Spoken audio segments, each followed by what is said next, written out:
Hey everyone, it's Chris Loud. Today I'm doing something I absolutely love.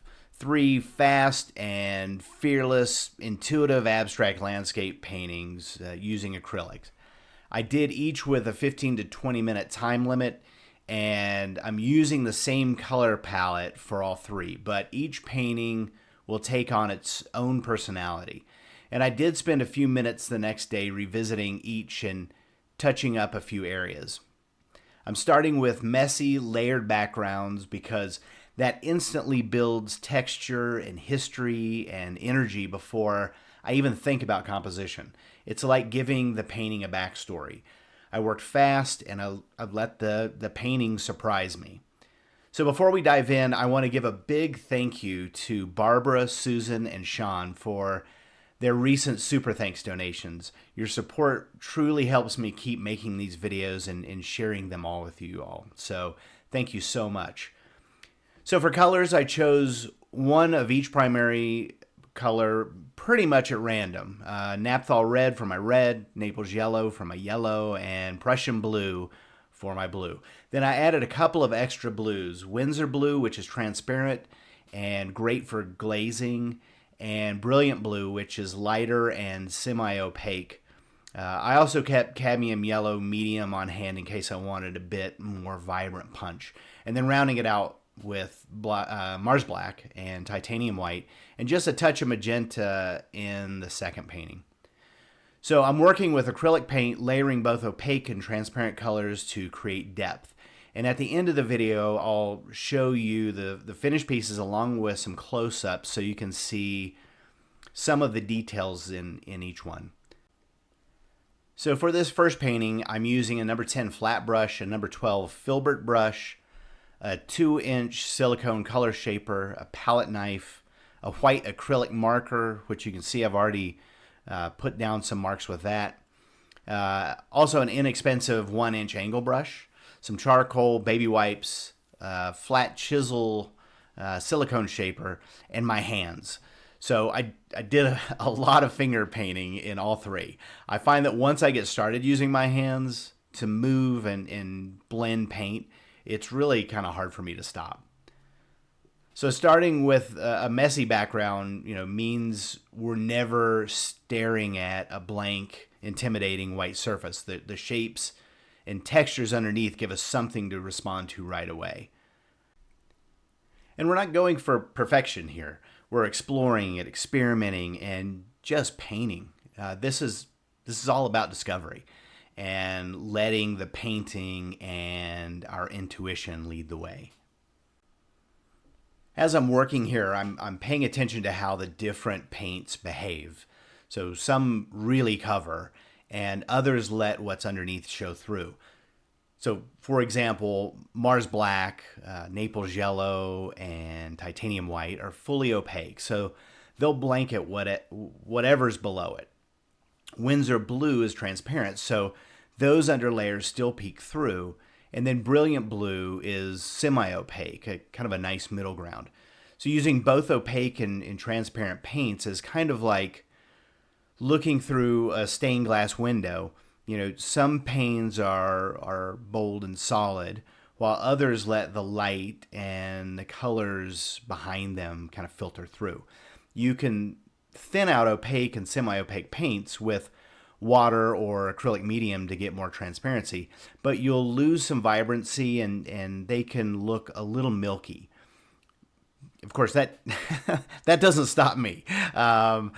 I'll often lay down, paint and then wipe away some so the marks and the colors underneath still get their moment to shine. So you see me do that a lot with a baby wipe. I'll put paint down and then wipe it away. Sometimes it's the opaque paint, sometimes it's the transparent paint, but it's kind of, you get a feel for that and you just play with it and see kind of what happens.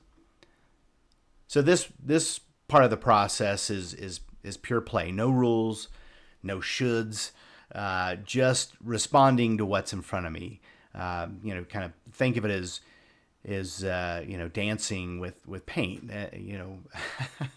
Of course, in my case, I might be stepping on its toes a little, but So I'm kind of finishing this one up, and I'll move on to the second piece. But I wanted to get a little bit of orange to just kind of really have a nice focal point with that blue, and it worked well with the Naples Yellow and the mix of the other lighter colors that I had in there. So it gave a nice contrast, both color wise and also value wise, in that area. So. And there's the little flat chisel color shaper that I was talking about. Just a fun way to kind of put some paint down, spread it thin, and get it in little areas. So this was one of my favorite pieces of these three. I should say one of them. There's only three, but this I think probably is my favorite piece. It's a little more simple, and I think it has a strong composition. And again, I'll show you at the end some close-ups, and I'll show you the final painting in some different orientations. So for this second painting, the tools are mostly the same, but I swapped out the number 12 filbert for a little bit smaller number 8 filbert, and I also added a small number 2 flat brush. So a little more precision, but still loose. And this time I've brought in Magenta to mix with the Prussian Blue to give a slight change to the purple color in the underpainting there. And then you can see some of that Magenta as well. So this painting definitely went through an ugly stage, more so than the other two. And speaking for myself, all of my paintings have an ugly stage. This is this one just seemed to stay in it a little longer than most. Now the ugly stage is that point where you're thinking, wow, I have officially ruined this, or I have no idea what I'm doing. I should probably stop. My best advice is to keep going. Don't judge the painting halfway through or at the beginning. Don't judge it through halfway through the conversation. You wouldn't walk out of a movie halfway and assume the ending. You might walk out because it's just a bad movie, but stay with it and see what happens. It's the same with painting. It needs time to find its way. And one way to stay loose in this stage is to keep changing up your tools. If the brush feels too precious, switch to a palette knife, or like I'm doing, your hands. Make a big, confident mark right over the part you're scared to lose. Those bold moves are often a turning point, or sometimes when the magic begins. And being fearless in a painting session like this doesn't mean we never feel uncertain. It means we paint anyway. We make the bold marks. Like I said, maybe we cover up the bits we love that, if they're not working. And we take risks without knowing exactly how they'll turn out. The reward is freedom, creative freedom. The more we practice letting go of control, the more confident and adventurous we become as artists. And because this is intuitive abstract painting, I try to notice my own mood as I work. If I'm smiling or laughing while making a mark, I know I'm onto something. If I'm feeling tense, I do something unexpected. Change, the tool I'm using, scribble with charcoal, even smudge something with my hands, just to shake things up and keep it fun. And at this point, this painting to me is pretty busy and pretty chaotic. And I think it ends up being kind of chaotic and a little busy. But it still kind of worked for me. Like I said, all three of these have very different personalities. The first one I thought was very subtle. It had, in my mind, a pretty strong composition and some good contrast. This one's a little all over the place. With that said, I like this one. It's just so different than the other one that it was really kind of fun to play with. I think this is one of those paintings that I look at that I could make a larger painting and kind of clean it up and play with it. But because I was working, I think I did this one as a 20-minute, 15 minutes, and I stopped and came back for 5 minutes. I was just playing and just having fun. And, is there a clear focal point? Well, I mean, the orange part of it kind of peeks out to me. However, there's also there's a little kind of violet area down in the center, kind of at the bottom where those stripes end. That kind of called out to me a little bit too, and you'll be able to see it a little better, I think, in the final painting. But it's interesting because this is not my favorite of the three. This is my least favorite. However, I think a lot of people have commented that this is their favorite. And I know my son looked at all three of these and said, oh, by far, this is my favorite. Just surprising to me. But I love it. It's a good surprise. So for the third painting, I'm back to my main set of tools, but I've added a couple of extras, a light green and a light blue Stabilo woody pencil. And on that note, I'll leave a list of all the tools and paints that I used in the description below if you want to see more about those. Also used a homemade hot glue gun stencil and some titanium white water-based spray paint. So the pencils, which I'll be using here in just a minute, give me these kind of scribbly, imperfect lines that feel full of movement. And the stencil, that was kind of my wild card. I love repeating shapes and how they can pull the whole painting together or create a rhythm that keeps the eye moving. And spray paint softens and blends areas so it doesn't all feel too crisp. With that said, you'll see I'm going to cover up pretty much all of the stencil that I put down, which, as I'm watching this now, I really actually like how this is starting to look with that pattern. And the more paint that I put down around that, the more I like it. Of course, I'm looking back now. At the time, I felt it was way too busy. It was not really resonating with me well. But I look at it now and think, oh, I kind of wish I had kept that. But the great thing, I can go back and recreate this or something similar to it. So again, this is about exploring and experimenting. And like I said, with paintings like these, I could have gone in so many different directions. There's never one right answer.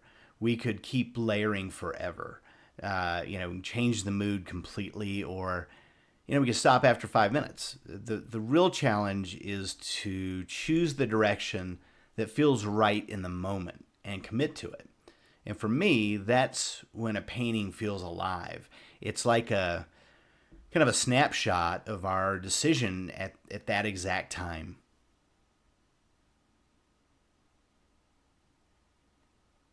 And with intuitive painting, we have to kind of listen as much as we speak. The marks, the colors, and spaces will start to ask for things. Our job is to respond. Some days they'll ask for bold drama. Other days they'll want us to be subtle. Today, they're asking me for movement and softness and just enough detail to make you lean in for a closer look.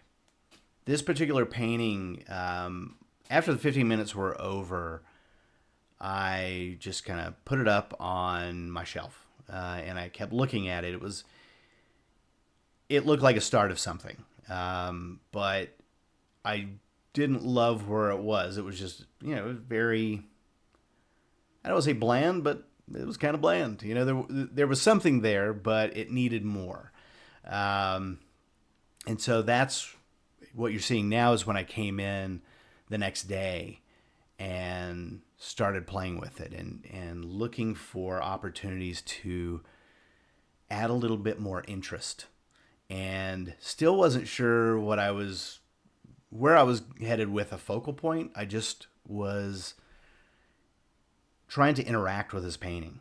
I just kind of stood back and looked at it and thought, okay, well, let's give a little more contrast with some more blue in the lower right, and started thinking, well, what if I put some kind of random, rough kind of patterns like these little dots that I was putting down, but also knowing full well that once I had some of those down, I was going to start covering them up and putting a little bit of opaque paint over them, wiping it back, kind of putting a little bit of a milky layer over top of those. So you can see them, they're still there, but they're not drawing your eye in.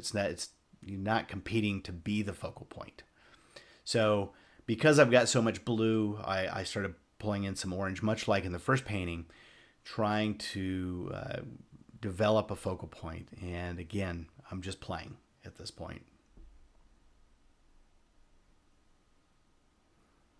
And that's that smaller brush that I was referring to earlier, that I did bring in for a little of these details, the number 2 flat brush. And once again, to kind of tie these all together, I brought in that acrylic marker and got some of that down. Again, I wanted to kind of cover that and wipe some back, so there was a little bit of a milky layer right over top of that. But at this point, I started, finding a focal point, and you can see I'm putting this orange down because I think that would have been a great area, but I had to keep working it a little bit because every time I put it down, I felt it might be a little too bright, so I'd wipe it away, and finally got to a place where I was happy with that orange, and I thought that was a good focal point, and all those little marks underneath it really helped draw the eye in. So here are some close-ups of the first piece, and some of the textures and colors from the messy underpainting showing through. So these 3 fast and fearless, intuitive abstract landscapes all had pretty much the same color palette with some slight variations, but each really had its own personality and its own vibe. And you can see that I used a lot more charcoal in this piece. There was a lot more, I think, different colors showing through, but it was very rough, very chaotic, and pretty busy. Like I said, my least favorite, but I don't dislike it.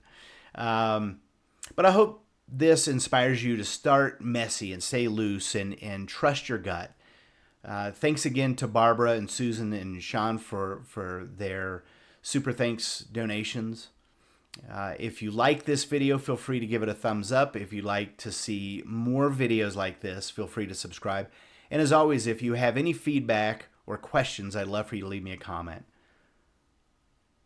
Thanks for watching, and keep on painting.